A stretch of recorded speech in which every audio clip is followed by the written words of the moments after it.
Olá, boa noite. Eu sou Nani Bilati e estou aqui em mais uma das minhas conversas honestas.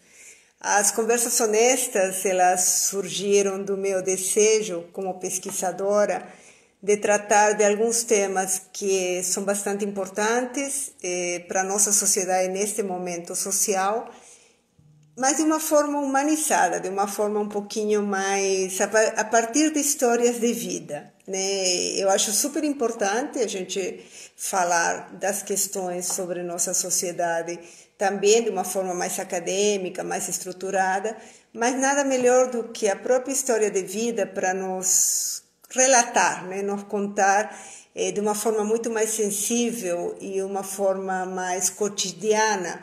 Quais são esses pontos sensíveis da nossa sociedade? Eu, como já disse, sou pesquisadora, eu estudo nos últimos 10 anos a transição de valores da nossa sociedade e que nos tem trazido num ponto bastante interessante como sociedade, que a gente vem discutindo temas importantes que nos fazem decidir se a gente o quer manter, ou quer continuar, ou quer ser. Ah, a Lígia chegou. Já vou fazer ela entrar aqui. Lígia. Estou chamando a minha convidada maravilhosa, a Lígia Fonseca, que estará entrando daqui a pouquinho. E nesses pontos, né, mais sensíveis da sociedade, um dos temas que eu tenho tratado, por exemplo, eu falei nas conversas honestas sobre diversidade sexual, já tratei do tema do machismo estrutural, e agora também tratei do tema da questão financeira dentro de um casal, né, que é uma coisa que é normalmente com essa mudança da sociedade, às vezes é a mulher que ganha mais, às vezes é o homem que ganha mais, às vezes, enfim, às vezes a questão do dinheiro é uma questão que sempre cria algum atrito dentro do casal, e hoje eu falo sobre a questão do racismo com a Lígia. A Lígia não está aceitando o meu convite. Lígia, você precisa aceitar. Estou aguardando você aqui, já te fiz o convite. Oh, você falou que não, então eu vou te chamar de novo, tá? Você tem que aceitar. Na hora que deve aparecer para você uma mensagem que eu estou te chamando e você aperta dizendo aceitar. Ah, está entrando. Grande Lígia, querida, seja bem-vinda. Então, eu estava aqui para as pessoas, deixa eu só levantar um pouquinho mais o meu telefone, que quando a pessoa entra, geralmente ele perde um pouquinho o tamanho que tinha. Aí estamos bem. Lígia, gente, Olá. Eu tenho a honra de ter aqui comigo a minha querida amiga. Estava tentando fazer os cálculos, Lígia, 20 anos mais ou menos? 20 anos. 20 anos. Você está me ouvindo bem? Perfeitamente. Nossa, 20 anos. anos, Nani. A gente já pode, olha, daqui a pouquinho comprar um champanhe, não é? Para festejar.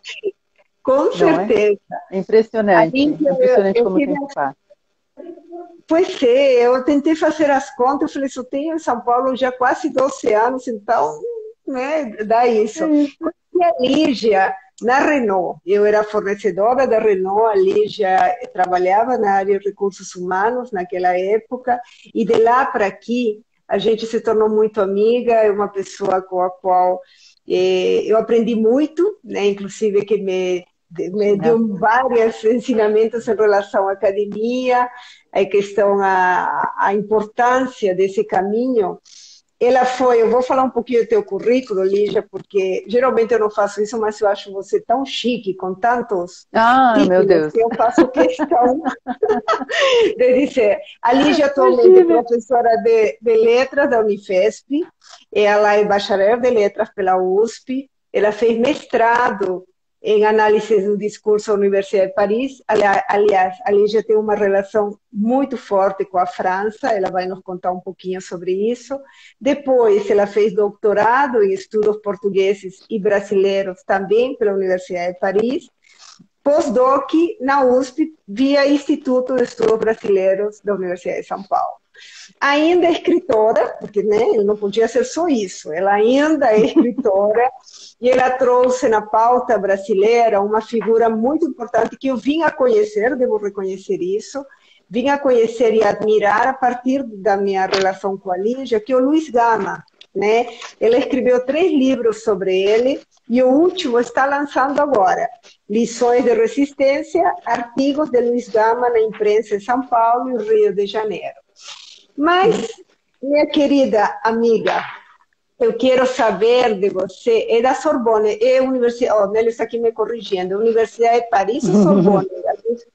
É a mesma coisa? É a mesma coisa, é a mesma coisa. Então, Sorbonne fica mais chique, né? Sorbonne. Fica mais chique. Tá bom, vamos falar Sorbonne, vai. Tá bom? Lígia, querida, eu queria saber de você, você é uma mulher, em primeiro lugar, né, neste país machista, negra, linda, maravilhosa. Como que foi essa sua ida para o mundo acadêmico? Né? O que te fez na juventude, assim, adolescência, decidir por letras, por exemplo? Conte-nos para nós. Então eu queria dar uma boa noite bem grande à minha querida Nani, ao Nélio que está nos assistindo, maravilhoso. E queria principalmente, a gente quase está aqui num petit comitê, não é? Com seus amigos e tudo, mas queria saudar todo mundo que está aí acompanhando essa nossa conversa sincera, intuitiva, que é muito bom, a intuição faz parte, não é? Digamos, é o fruto, acho que da emoção e da razão, e a gente precisa desenvolvê-la cada vez mais. Nesse momento, eu acho que a humanidade, o planeta todo está sendo confrontado, não é só a pandemia, mas é com o sentir, porque eu acho que esse recolhimento que nós estamos está nos obrigando a nos sentir, não é? Então é isso, Nani, fico muito feliz com o seu convite. Eu que ultimamente, como a Nani disse, né, para nós todos aí, eu tenho uma trajetória quase que paralela, assim, né, entre a vida acadêmica. Eu tive uma passagem também pela vida corporativa que me marcou muito, depois a gente pode falar se for o caso, mas eu fico feliz de você ter se interessado aí pela minha trajetória. Então, o que eu posso dizer? Eu sou paulistana, bom, a gente não vai entrar naqueles detalhes, assim, né, de geração, mas como eu costumo dizer às vezes para os meus alunos, eu falo assim, gente, eu sou mais jovem há mais tempo que vocês. Então... E eu tive, eu sou jovem há mais tempo que os meus alunos, né? E mais do que muitos dos meus amigos, como por exemplo você. Então eu tive a felicidade. Qual é a minha trajetória? Eu estudei, vim de uma família de condição modesta, mas eu fiz algo que eu acho que nós perdemos muito em qualidade no Brasil nas últimas décadas. Eu fiz uma boa escola pública. Isso daí não tem preço na minha formação. Então, eu acho que muito, né, do que eu devo, do que eu sou, foi, primeiro, essa boa formação que eu tive numa escola pública, num espírito republicano. Obviamente que as minhas primeiras experiências de preconceito, ainda assim meio, quase que, como eu posso dizer, meio inocentemente, eu vivi dentro dessa escola pública. Até porque, apesar de ser uma escola pública, não eram muitos os alunos negros que havia. Eu era uma boa aluna.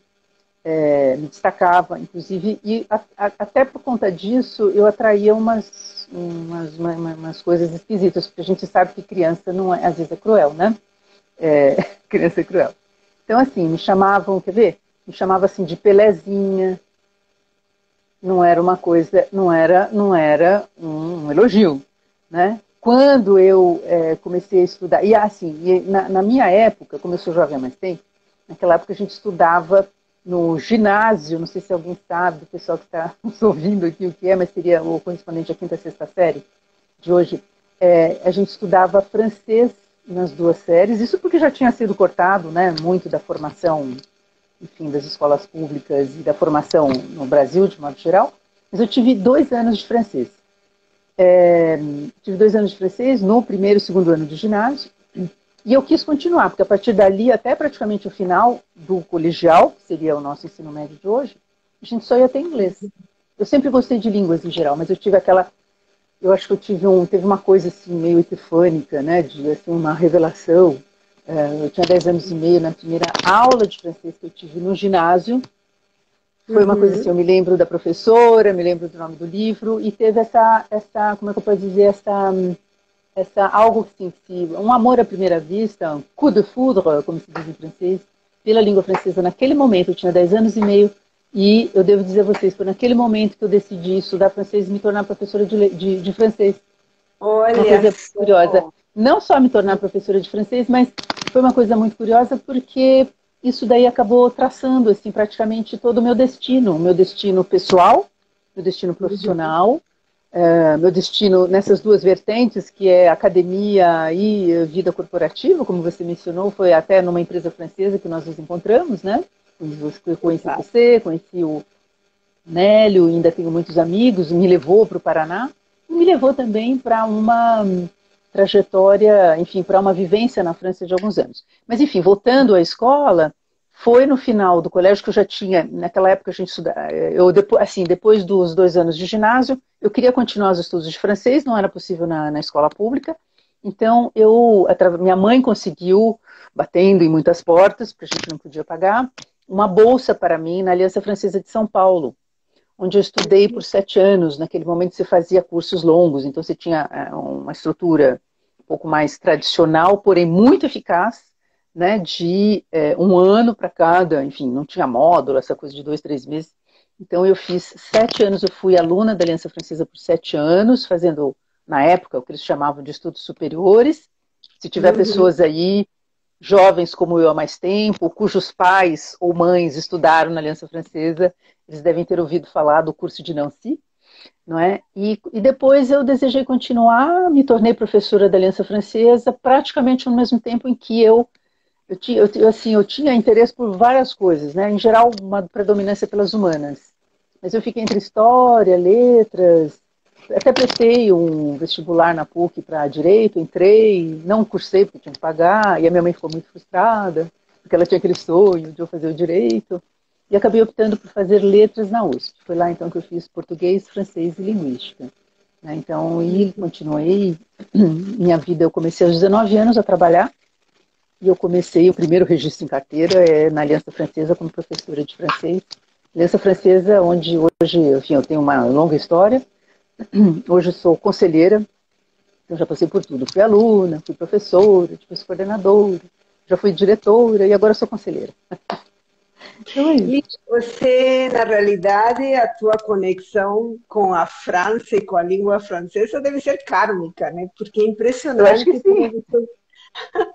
como você se conecta, e a gente já conversou sobre isso, como você se Já. sente em casa na França, Me né? sinto em casa Como na França, me é sinto uma em coisa casa na tão forte. França, me sinto em casa na língua francesa. Tem coisas que eu acho que eu só consigo realmente expressar através da língua francesa, mas isso aqui sem afetação, até porque eu, como estudo relações Brasil-França no campo cultural, literário, mas também no campo, digamos assim, das relações comerciais, de negócio, enfim, da presença francesa como um todo no Brasil, sem afetação, porque eu acho que há aquela coisa assim meio burguesa, né, das pessoas que usavam francês um pouco quase que rejeitando. A gente vê isso muito em alguns escritores, em alguns registros literários, né, de brasileiros lá do passado, que diziam assim, eu me sinto tão francês que eu não consigo nem pensar em português. Isso não existe, gente.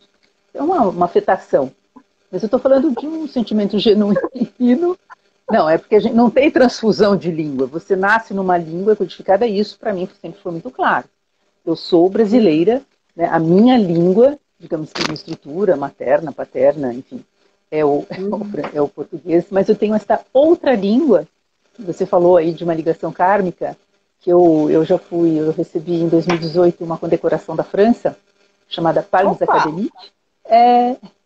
Enfim, e isso que dá, né? Ser jovem há mais tempo e está ali, né? Batalhando pelos estudos franceses, pelas relações França-Brasil. E no discurso, que eu precisei fazer um pequeno discurso, aquelas coisas da cerimônia, eu dizia que a língua francesa era a minha língua espiritual, porque é um pouco isso que eu sinto. E o que é muito Não, mas curioso também, eu entendo né? isso, porque realmente poderia ser o inglês, né, que é uma língua que a gente termina usando mais no dia a dia e pela viagem, e o francês é uma língua que eu acho ou você ama ou você odeia, né, porque ela é muito difícil de ser falada. Ela E já também me é conta um difícil de pouquinho, falar. quando você era adolescente, você falou assim, né, na escola, quando eu era mais criança, me chamavam de Pelecinho, né? Engraçado a Hum. gente pensar que na escola pública, apesar de nós termos a maioria da população negra, não, nem na escola pública Hoje, naquela época, hoje, hoje, hoje. Lá naquela época atrás, não era. né? Lá atrás não era. Eu sempre fui praticamente, acho que até o terceiro, quarto ano, acho que éramos assim, nas escolas. Eu estudei no Fernão Dias Pais, que é um colégio aqui de Pinheiros eu digo porque eu moro em Pinheiros, né? Moro, nasci, sou nascida, crescida, sou pinheirense, sou paulistana pinheirense. E o colégio hoje, onde você tem a maior parte se você tem uma população afrodescendente, mais, digamos, numericamente mais importante, mas naquele momento eu acho que eu era, vamos supor, naquelas classes em geral de 30 alunos, muitas vezes eu fui a única aluna, ou em alguns momentos, tanto que eu me lembro até o nome das minhas colegas, principalmente de uma, Cecília, eu nunca mais tive contato com ela, mas éramos as duas. E Jussara, Então, tinha uma colega mas também se a chamada gente Jussara. falar Então, de. éramos o quê? 10% de uma classe de 30, né? Isso na escola, né? Ou seja, Na desde escola. então já tinha essa dificuldade do negro se Tinha. inserir até na educação. Porque se a gente for falar de população brasileira numericamente, nós estamos falando desde aquela época de que tinha uma população negra maior, maioritária, numericamente. Né? É. Só que nas escolas, mesmo sendo públicas, embora houvesse muitas boas escolas públicas, a maioria era branca. E como que você E se os sentia? professores, eu nunca tive professores negros. Olha que loucura. Que loucura, né? Que loucura. Então, a tua representatividade não existia, né? Não. Na escola. Então, éramos muito poucos alunos na escola. Uhum. Como eu disse para vocês, era uma faca de dois gumes, essa coisa de ser uma boa aluna, uma aluna, enfim, de destaque. E outra coisa Uhum. também, né, gente, não sei se as pessoas são capazes de avaliar isso, mas é muito curioso. Eu faço parte de uma geração que também estudou muito o inglês, né? Então, as minhas coleguinhas, minhas amigas, estudavam na União Cultural Brasil-Estados Unidos, na cultura inglesa, e eu era única que fazia francês. Então, esse daí era outro problema, que daí fica assim, aquela coisa de uma negrinha um pouquinho snob. Né? Mas era uma coisa que era tão genuína em mim que naquele momento acho que eu nem entendia muito bem essa aura, digamos, o que envolvia esse aprendizado. Para mim era uma língua que me apaixonou quando eu entrei no primeiro ano primário. Não foi assim, vou fazer porque é chique, até porque eu nem tinha condição de ser chique. Daí eu tive muitos colegas chiques, porque na Aliança Francesa eu conheci umas pessoas, assim, né, umas quatrocentonas, umas pessoas muito legais. Eu sempre me senti muito, muito acolhida na Aliança Francesa, até pelas minhas colegas, né, que às vezes eram, sei lá, ali que moravam nos Jardins, no Alto de Pinheiros, mas a gente se reunia para estudar, os exames, e eu nunca, digamos assim, experimentei um problema ali dentro da Aliança Francesa, né, aqui, que aliás eu estudei numa filial que ficava aqui perto da minha casa, hoje é um Banco Bradesco, no lugar, mas cada vez que eu passo ali eu falo, é minha escola querida, e foi assim, mas essa questão que você estava dizendo da representatividade foi muito importante, me marcou o dia que eu ouvi, depois de me tornar professora, que no meio disso tem um monte de coisa, mas enfim, né, porque eu fui para a França, depois voltei, fui para o Paraná, depois voltei para São Paulo, aí que eu fui para a universidade, né, mas é muito curioso, eu até já eu participei de um Roda Viva em 2018, em 2018 ou 19, gente, essa pandemia está me deixando assim com o tempo, mas Acho enfim, que foi 18 foi, mesmo. Acho foi que foi 18, né? 18, mas não tenho certeza. É, também, depois a gente vê, mas enfim, é só depois a gente vê, mas é que foi uma roda viva que não teve entrevistado particular, foram 6 mulheres convidadas. Uma delas era a Mônica Benício, a companheira da Marielle Franco, tinha a atual, a Patrícia, esqueci o sobrenome, mas é a atual secretária do governo Dória, secretária do Desenvolvimento e Econômico, se não me engano, e outras pessoas que são digamos, do campo, assim, umas mulheres fantásticas que trabalham muito com o problema da justiça e da emancipação da mulher. E eu mencionei a eles assim, que foi sempre muito tocante para mim ouvir das minhas alunas, depois, meus alunos e alunas, no período que eu dei aula na USP e hoje na Unifesp, que eu tinha... Bom, hoje já mudou, mas, digamos assim, há 10 anos, ouvir de alunos que eu era a primeira professora negra que eles tinham. Pois é, que Ou seja, loucura, né? na universidade, né, por alunos que tinham já passado por toda a escolaridade. Mas eu acho que essa é uma realidade que está mudando e a Uma realidade. representatividade conta, a representativa de raça, de gênero. Eu acho que tudo isso conta. É uma Ela experiência conta. republicana. Exato, e é fundamental porque senão a gente retroalimenta a síndrome de impostor, né? Tanto para a mulher no mundo corporativo quanto para o negro no Exato. ambiente social.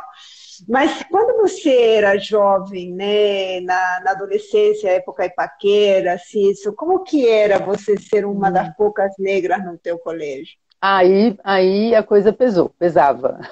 Porque na minha época não tinha balada, tinha bailinho, né? Ah, é verdade. Tinha balada, tinha bailinho com luz negra, aquelas coisas. Deixa eu me chamar. Tá cedo, a gente Eu tinha tive um que outro voltar para problema. casa. Eu tive um outro problema. Eu acho que isso daí, assim, agora que você está me fazendo pensar, mas eu tive outro problema que era o seguinte: além de ser tudo, né, essa coisa e tal, de ser única negra, eu sempre fui muito alta. Então, eu adorava prestar atenção nas aulas, mas por causa da minha altura, eu sempre fiz parte do fundão. Né? Então, desde os 13 anos de idade, eu tenho 1,74 m, mas aos 13 anos de idade tanto que a minha mãe, meus pais, né, minha mãe principalmente, ela ficava muito preocupada, porque eu com 9 anos eu já tinha quase a altura dela, com 1,66 m. Então, o pessoal tinha medo Nossa, que eu me tornasse uma giganta. Então, eu sempre fui muito mais alta que meus colegas, coleguinhas, etc. Então, quando eu ia para os bailinhos, óbvio que eu sobrava. E depois eu também fui percebendo que outras coisas faziam com que nem sempre os meninos me tirassem para dançar. Só que não, eu não percebia, eu achava que era porque eu também era tímida, aliás, continuo sendo, ninguém vai uhum. duvidar disso, né? Mas eu era muito mais tímida. Eu acho que até o fato de ser professora depois me ajudou muito nesse sentido, né? Um pouco mais, digamos, tímida ou, sei, hoje eu diria reservada, talvez, né? Uhum. Mas eu acho que tinha, hoje quando eu olho retrospectivamente, eu acho que tinha também esse fator que pesava. Isso daí Uhum, sem atrapalhou um dúvida. pouquinho, né? Aquela vida, né? A gente mais se Aquelas apaixonava pelos meninos do que os paquerinhas. meninos pela gente. E tinha a questão dessa, que eu acho que isso daí me atrapalhou também, que atrapalhou, interferiu na minha vida, que foi a minha altura. Sem dúvida. E na USP, como que você se sentiu na USP naquela Enquanto época, aluna, quanto aluna? enquanto aluna eu não tive nenhum episódio assim, como é que eu posso dizer, diferente, até porque, digamos ali, acho que foi um momento também assim muito interessante que eu estudei na USP ali no auge assim, no auge da ditadura também, né? Uhum. Entrei em 76, então eu tive, digamos assim, eu acho que repetiu-se um pouco do companheirismo que eu tive, do coleguismo que eu tive com raríssimas exceções no colégio. Eu acho que naquele momento a clivagem mais era de cunho ideológico, assim, mas sim, assim, eu também não tinha aquela coisa da consciência, eu não fui uma militante, né, esquerdista, não me envolvi em movimento, mas assim, por outras razões, movimento estudantil, como alguns colegas, mas obviamente que eu sabia de que lado eu queria estar, não é? Mas Uhum. assisti invasões da universidade, nós tínhamos uma coisa super desagradável, que era informante dentro de sala de aula, não é? Hum.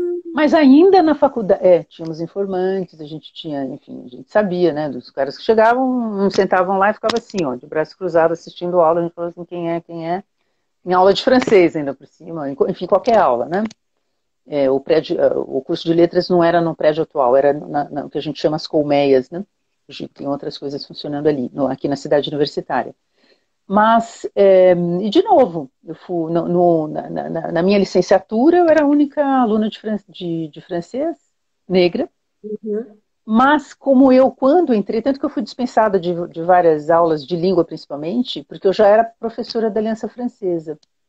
Mas aconteceu uma Uhum. coisa muito boa, é que houve um programa que foi, um convênio que foi firmado entre a USP e uma agência universitária francesa, que já nem existe mais, ela se transformou numa outra coisa, e eles estavam iniciando um programa para professores brasileiros, jovens professores brasileiros, ainda universitários, ou em final de graduação, que não tinham, assim, não faziam parte de pessoas que pudessem viajar. Estou falando assim também, gente, lá atrás. E o chefe da área, o coordenador da área de francês e os professores, me conhecendo a minha trajetória, eles acabaram me recomendando para esse programa.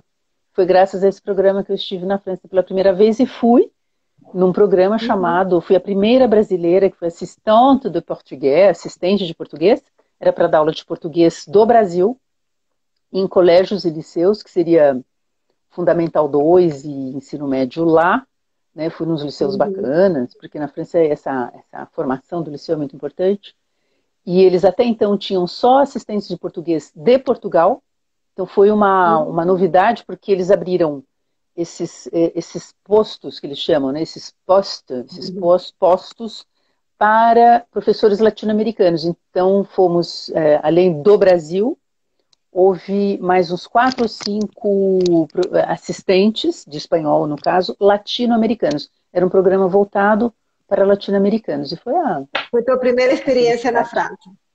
Foi a primeira experiência na França. Eu tinha 22 anos quando eu fui. Eu não faço parte da minha família, ninguém nunca tinha viajado para o exterior. Fui a primeira Como que a você ir, se né? sentiu na França? Você pode me dizer, naquele período, você era muito mais aceita na França como negra, mulher, ou era mais aqui no Brasil, ou era indiferente, dependendo do núcleo que você ia, o Hum, ambiente que você ia? olha, eu diria para vocês, bom, era bem mais jovem. Hoje, quando eu olho, eu falo, gente, que coragem, aquela menina. Eu falo, se aquela menina parece que nem mais sou eu, né? Aquela menina para a França com 22 anos, obviamente que o mundo também era diferente. Eu tive toda a acolhida, né, do programa, de um professor francês que eu tinha aqui na USP, que me ajudou e que, enfim, como ele morava aqui, ele e a esposa me deixaram morando num pequeno apartamento, num estúdio que eles tinham lá na França. Isso foi maravilhoso, porque é sempre difícil essa questão. Depois fomos acolhidas pelo programa. E algo que eu noto ainda hoje, se bem que faz muito tempo que eu não resido na França, e o mundo está um pouquinho conturbado, né, a respeito disso. Uhum. Mas existe algo que eu acho muito interessante, que repetiu-se depois na minha vida corporativa até, o Nélio até testemunha disso. Os franceses dão muito mais valor, não, não menos do que nós no Brasil, a sua origem social, sua classe social, econômica, mas a tua formação, né? Tua formação intelectual, Interessante. teus estudos, sua competência. Então, essa foi uma grande diferença que eu senti lá. Não pesava, não importava tanto o fato de eu ser uma pessoa que veio de uma origem um pouco mais humilde, mas, como eu falei, me destaquei assim, né? Não porque eu sou um gênio, mas porque eu também estudava. Acho que esse é um valor também que eu tenho muito na minha família. Então, uma coisa, você tem um pendor, isso como tudo, você vê isso nas empresas, você tem, até para mim, né, que trabalhei no RH, mas na área de treinamento e desenvolvimentos e competências, você pode ter inatos, mas você pode desenvolver, adquirir também, não é? E Uhum. continuar numa formação contínua, mas também depende muito do seu empenho, do seu esforço, da sua vontade de fazer isso. Então, essa foi uma diferença que eu senti, né? Agora, tinha tinha um outro lado bastante chato, mas que eu também avalio, estudei, e depois, quando eu tive que formar, e Nélio conhece também um pouco essa parte, quando eu me tornei já na França uma formadora intercultural, preparando isso daí, pulando muito né, o tempo, os anos, né? Mas quando eu me tornei, Uhum. daí eu acabei ficando, então, só para o pessoal entender, eu fui um ano, voltei para o Brasil, retornei em 84, daí acabei ficando 12 anos, no total deu 13 anos de França, né, e voltei em 96. Mas enfim, lá foi que eu tive, digamos assim, comecei a, digamos, ter umas combinações profissionais e acadêmicas interessantes. Talvez até porque é menos rígido, assim, né? Por exemplo, quando você é professor numa universidade na França, você não precisa ter esse modelo das universidades públicas aqui, em que você é professor, pesquisador, trabalha com extensão, docência. Lá você tem várias modalidades digamos assim, de categorias, né? Para a docência, o que eu acho um pouquinho Interessante. mais... Flexível, eu acho que mais esse modelo... flexível. Porque aqui É, ou você é acadêmica ou você não é acadêmica, né? Porque eles é bem você tem assim, difícil. você entra na universidade, você tem o ensino, a pesquisa. Eu estou falando das públicas ou de universidades como a PUC, por exemplo, que também segue o modelo do ensino, pesquisa e extensão, esse tripé, que foi criado há Uhum. muitos anos e que eu acho que poderia ser flexibilizado, porque nem todo mundo por exemplo, a gente não tem instituições de pesquisa, como na França, onde você pode ser um grande pesquisador. Eu mesma conheci e conheço pesquisadores, pessoas que produzem, que dizem assim, Deus me livre, franceses, né? Ou estrangeiros que não saber te ensinar, porque toma muito tempo, não tenho paciência. Enfim, mas eles gostam de ser pesquisadores, produzem coisas importantes.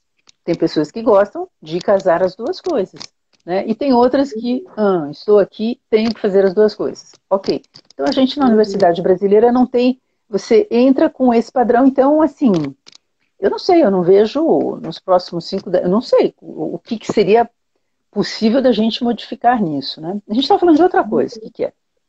Não, eu estava te perguntando sobre, aliás, você estava nos contando sobre o seu tempo da França, e daí quando você Ah, sim. voltou, tem uma passagem, Lígia, que você me contou esses dias que a gente conversou, de teu primeiro dia como professora na USP. Eu achei tão simbólico isso. Ai, pois é. Foi bastante curioso. E daí eu voltei para, né, depois daqueles 12 anos, eu voltei para França, da França em 96. Não foi uma escolha, foi uma injunção, diria assim, né, do destino, que quis, o destino. Talvez depois eu entendi que acho que o destino, o universo, aquela coisa maior que pensa também a gente, fala assim, não é melhor você voltar para lá. Uhum. Ah, enfim, daí foi quando eu voltei, passei um período em Curitiba, depois a gente pode falar disso, e num determinado momento, eu já tinha, terminei meu doutorado quando eu residia, na minha volta, né, quando eu residia no Paraná, depois fui para lá defender e tudo, mas, e prestei um concurso em 2002 para a USP, para a área de francês, né, aquela área na qual eu tinha me formado, que eu fui aluna de lá, né? Então eu cheguei, tinha enfim, doutorado, fazia muitos anos que não se abria um concurso, até porque essa questão dos concursos também não é algo que sempre existiu, é de uns anos para cá, não sei nem se tem 20 anos, talvez já quase 20 anos. E eu prestei o concurso, e daí eu entrei, primeira, e até aquele momento, acho que até hoje, primeira professora negra na área de francês da USP, lá na FEFELESH, Departamento de Letras, passei em primeiro lugar, fiquei muito feliz, e eu cheguei à USP.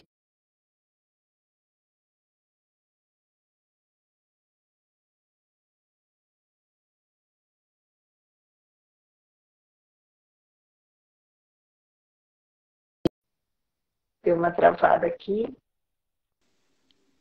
Oi, tá me ouvindo, Oi, né? agora Então, voltou. e daí Agora fui voltou. lá, Primeiro dia de voltou, aula e. tá, Hum. sim. Então daí fui ao meu primeiro dia de aula. Eu também precisava, por outras questões, enfim, pessoais, particulares, tinha minha família aqui, minha mãe em São Paulo, precisava retornar a São Paulo, né? Então eu fui preparar meu material de aula. Isso estou falando para vocês enfim, quase 17, 18 anos atrás, né?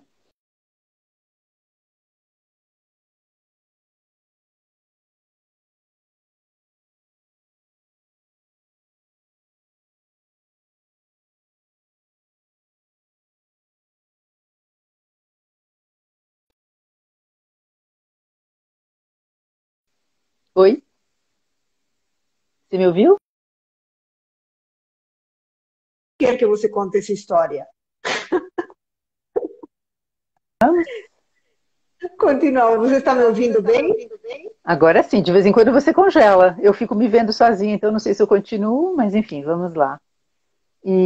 Agora continua. Agora quando chegou no teu primeiro dia de aula, na secretaria, fui lá para a máquina de xerox, estava fazendo o meu xerox, daí chegou uma professora, depois, enfim, vinha saber, uma colega de uma outra área, que não era da área de francês, e me perguntou assim, por favor, será que você podia me pegar não sei o que está não sei onde, e colocar lá no meu escaninho? E eu fiquei assim, olhando, eu entendi na hora do que se tratava, não é? Eu falei assim, olha, eu não sei, como eu entendi o que estava rolando, eu falei assim, olha, eu não sei se eu vou poder te ajudar, porque eu sou a professora Lígia, estou chegando hoje, é meu primeiro dia de aula aqui da área de francês. Ela falou, desculpe, eu não te conhecia. Ela falou assim, eu achei que você fosse aqui da secretaria, que já tivesse chegado a substituta da fulana de tal. Fulana de tal era uma funcionária, enfim, uma técnica administrativa, uma funcionária, ou seja, uma pessoa da área administrativa. Por quê? E por que dessa reação? Naquele momento, acho que eu era a primeira também professora negra de lá, e acho que, sei lá, que no Brasil, talvez não se associasse, né? Aquela questão assim de... Lembra quando eu falei para vocês, o francês, uma língua chique, tudo? Eu não tive essa preocupação quando eu aprendi lá atrás, porque foi uma relação de alma, né? Mas acho que ninguém associou, né? Nossa, a nova professora de francês da área será uma mulher negra. Né? Assim como um dia, loucura, né? Uma aluna, tinha uma coisa que eu fazia, que era aula, exame oral. Como eu falei assim, não, vim com aquela coisa francesa, eu falei assim, não, vou fazer os alunos, tem as aulas e tudo, vou fazer um exame oral também para poder checar individualmente, né? Como é que é o francês deles e tudo, que até digamos assim, um lado, digamos, bom que eu gosto de desenvolver, por conta da minha relação com a língua, com a oralidade, com isso. E daí eu fiz lá uma prova para uma menina, me lembro até hoje, ela já tem até um doutorado, essa aluna. E ela falou assim, não, prestou lá, fizemos o exame, durava acho que 5 a 10 minutos cada interrogação, né, cada exame oral. Ela falou assim, professora, será que eu posso dizer uma coisa? Eu falei assim, claro, era uma menina assim, clara, afrodescendente, mas bem clarinha. Ela falou assim, meu pai é negro. Eu falei assim, que maravilha e tudo. Ela falou assim, estou tão feliz de ter uma professora como a senhora. Eu falei, que legal, que bom, obrigada.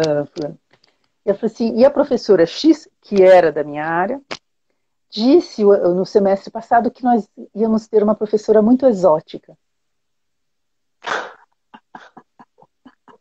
Eu fiquei assim, como eu estou aqui agora, exótica. Eu falei, ok.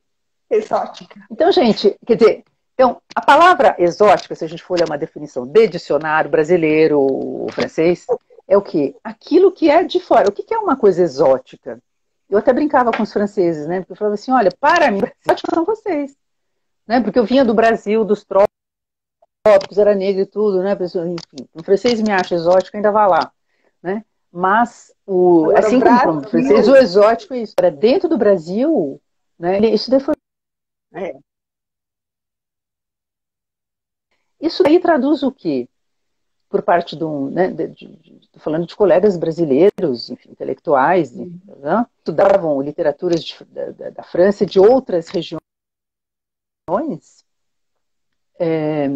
significa o quê? Será que para brasileiros, nós negros, afrodescendentes, ainda somos alguém de fora? Ainda não entenderam que nós estamos aqui há um tempão? Não é? A gente começou a chegar ali no século XVI. E eu não tenho dúvidas de que eu pertenço a esse lugar, eu não sou de fora de lugar nenhum, né? Então, essa questão do exotismo também me deixou bastante, como é que eu posso dizer? Eu falei assim, olha só, né? Que coisa mais estranha. Mas é uma loucura, né, Lígia? A gente pensar sobre isso. A minha voz está tem gente dando duplo ali ou não? Para mim também, eu tô com... Está com volta na voz. Tem uma pergunta da Teresina Mara. Estou curiosa sobre a literatura afro-brasileira. Em que sentido?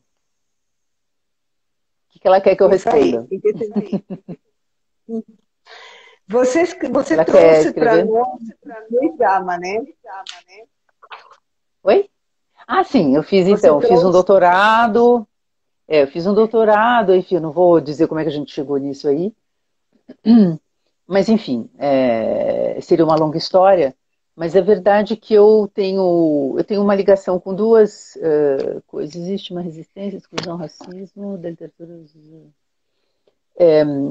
Então, eu acabei me voltando para esses estudos brasileiros e fiz lá na França meu doutorado sobre uma figura que então era muito pouco conhecida, que agora está, digamos assim, um pouco mais em voga, e acho que os meus trabalhos têm ajudado a isso, que é de trazer à tona essa figura, essa figura do Luiz Gama, que foi o nosso primeiro abolicionista negro, mas também o primeiro escritor negro do século XIX que se afirma e se coloca na literatura como um negro, como uma voz negra na literatura. Então ele é um pioneiro também nesse campo, não é? Só que ele foi mais do que isso, né? Ele foi uma pessoa, digamos assim, que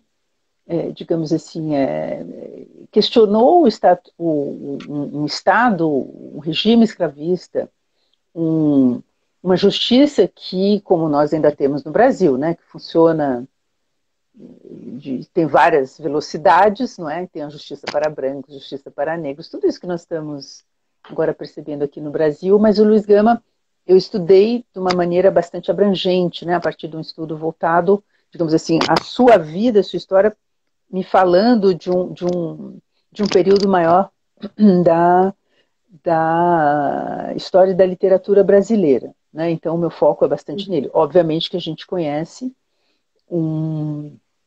digamos, outros autores, e eu estou ouvindo aqui a palavra resistência, exclusão, racismo da literatura brasileira no âmbito educacional.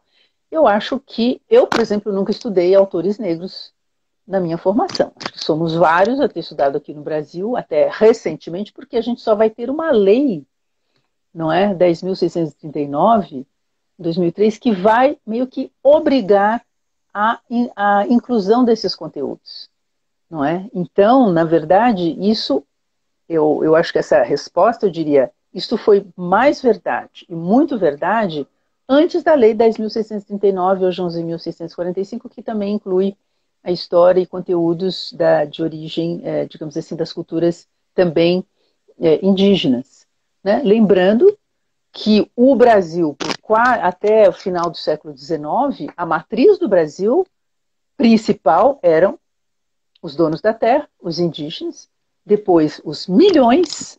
O Brasil foi o país para o qual veio o maior número, né, de africanos nas Américas, muito mais do que para os Estados Unidos.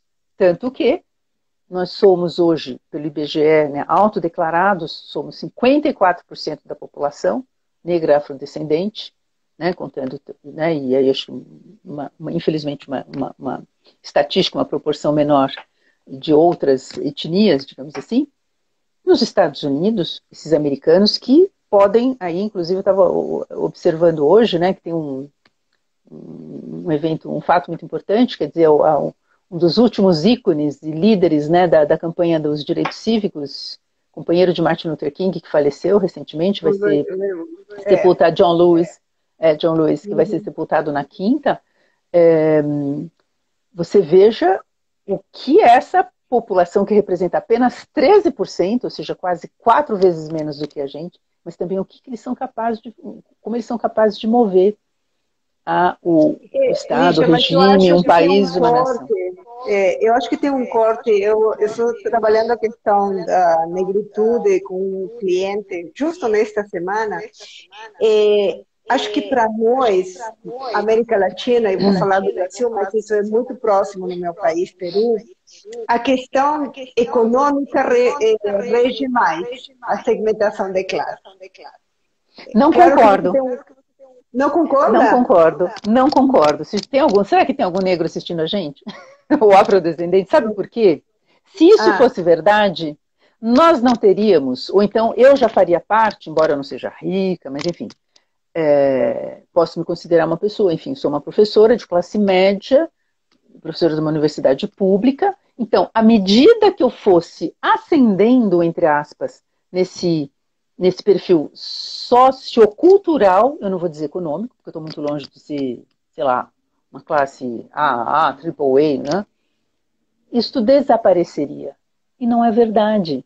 Existe um racismo para negros em ascensão, que começa lá atrás. Isso eu verifiquei, né, fazendo, inclusive, a própria biografia de Luiz Gama.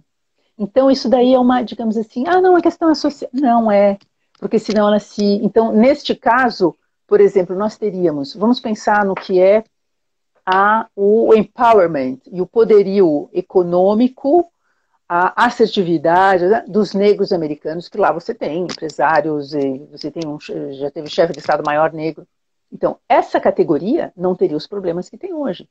Esse senhor que faleceu semana passada, John Lewis, e que um dos seus últimos gestos, né, lutando ali, reuniu suas forças ainda, para falar, né, dessa coisa maravilhosa, para ir lá embaixo da casa dele, do prédio dele, e ir até a Avenida Black Lives Matter, né, que agora virou uma avenida em Washington. Quer dizer, ele disse, eu não pensei que eu foi depois de tudo que eu passei, ou seja, ele foi aquele que apanhou lá, atravessando a ponte de Selma. Teve um crânio, teve um choque, uma fratura craniana. Né?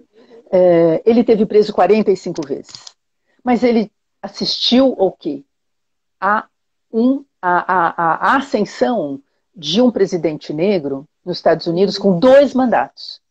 E ele diz, né, depois do que ocorre com George Floyd, a gente tem George Floyd todos os dias, né, no Brasil, mas ninguém se comove.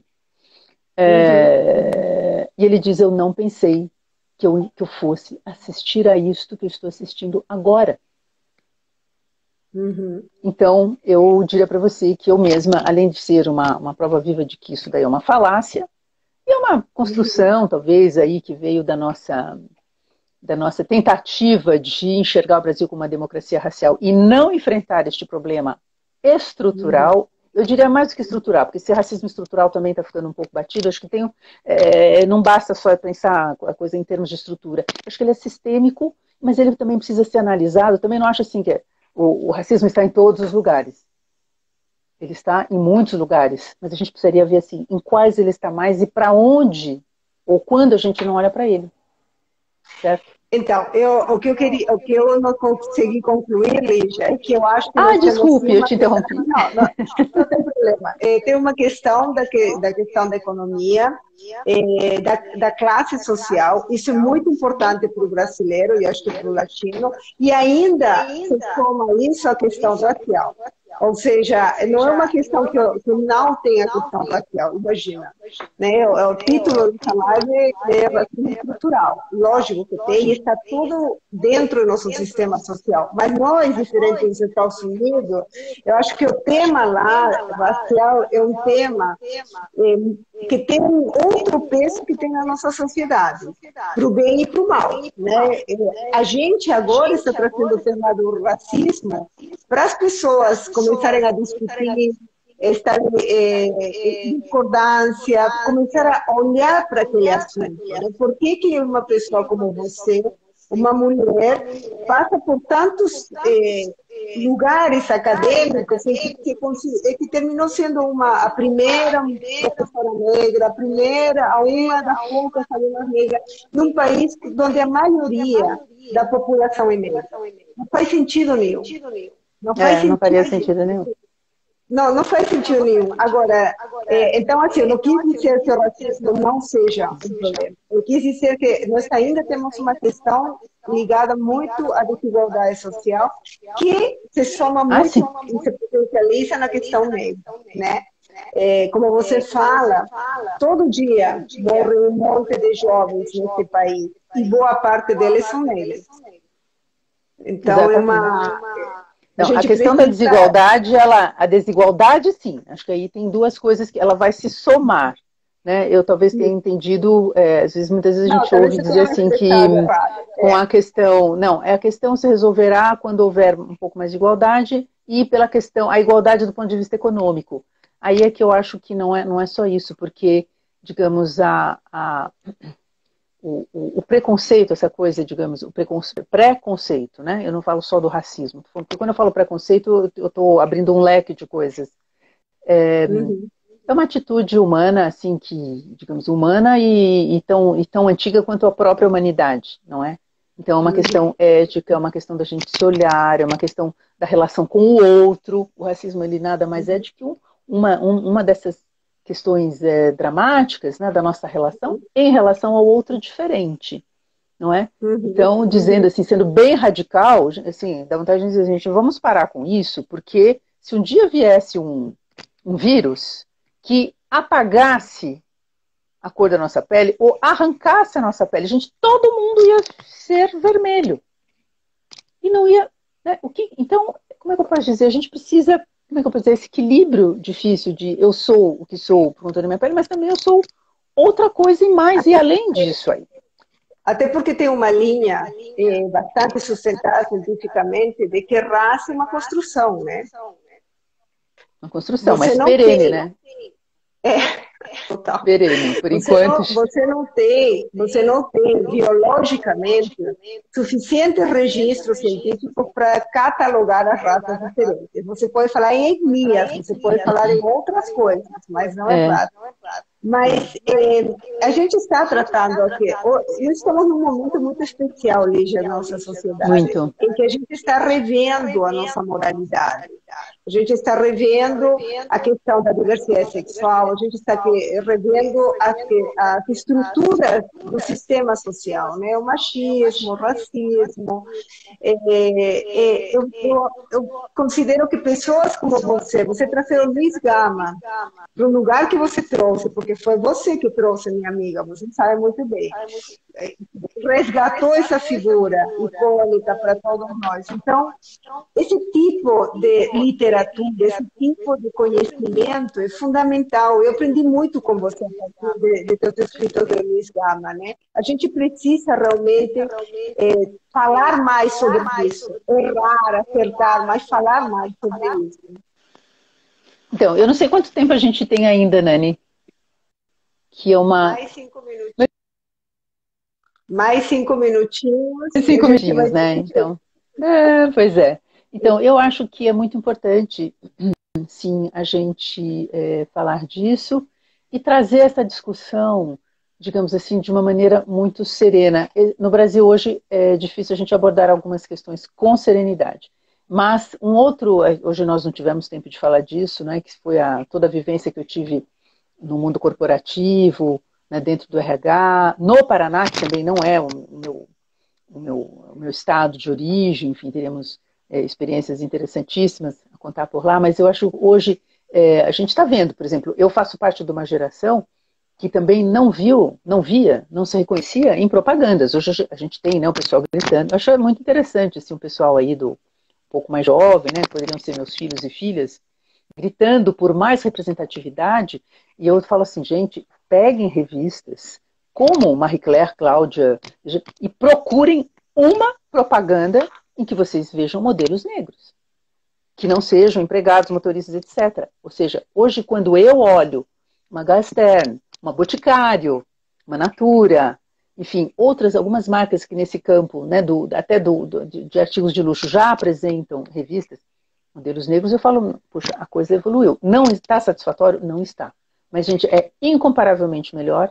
Mas eu acho que essa questão vai ser, sim, digamos, ela vai se espraiar por todos os setores da nossa vida. E eu acho que, falando de uma outra questão que me toca muito, que é a vida, digamos assim, na vida corporativa, digamos, o pensamento também dentro desse centro importante, desse núcleo importante nas empresas que é o RH, que precisa ter que é responsável, né, pela educação e pela mudança de percepção nesse sentido. Eu acho que é um tema sobre o qual a gente vai precisar conversar muito ainda daqui para frente.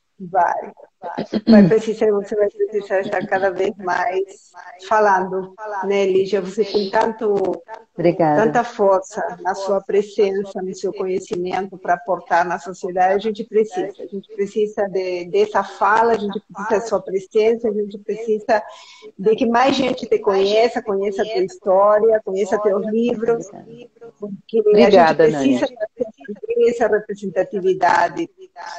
Eu quero te agradecer muito, minha querida. Muito. Sou eu que agradeço. Agradeço também a essas pessoas, os seus amigos que nos acompanharam, que depois eles digam aí para você o que eles acharam. Com certeza, essa live vai ficar gravada, como eu posto as fotos no meu blog, então as pessoas vão assistindo, né, à medida que vai. Tá bom. A minha mãe até me perguntou, ela falou, será que a Nani vai gravar? Eu falei, não sei, vou perguntar para ela, que ela depois queria assistir. Tá bom? Claro, manda um beijo para ela e muito obrigada, minha querida. Tá bom, obrigada. Até a próxima, Nani. Até a próxima. Beijos. Beijo para todos aí. Tchau, tchau. Tchau.